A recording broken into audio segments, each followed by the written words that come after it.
Untuk menjaga gairah sepak bola di Sumatera Selatan, Sriwijaya FC berencana menggelar Liga Internal bertajuk SFC Champions League. Liga Internal itu mulai digulirkan pada Mei 2020 mendatang. Sebagai pantauan Sriwijaya FC pada pemain potensial yang mengikuti Liga. Hasil Liga Internal juga untuk menjaring pemain yang diproyeksikan masuk dalam Akademi SFC, sampai perekrutan profesional untuk tim Laskar Wongkito. Sebagai pemanasan akan digelar tes event bertajuk Festival Sepak Bola U12 akhir Maret 2021 nanti. Khusus untuk tes event ini kita akan bermain di usia dini, usia 12. Karena kenapa?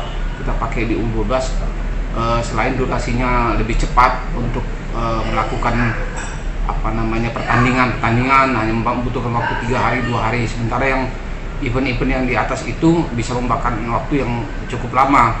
Makanya kita hanya melakukan tes event ini supaya gaung terkait pelaksanaan Sriwijaya FC Champions League-nya itu bisa terdengar dari sekarang.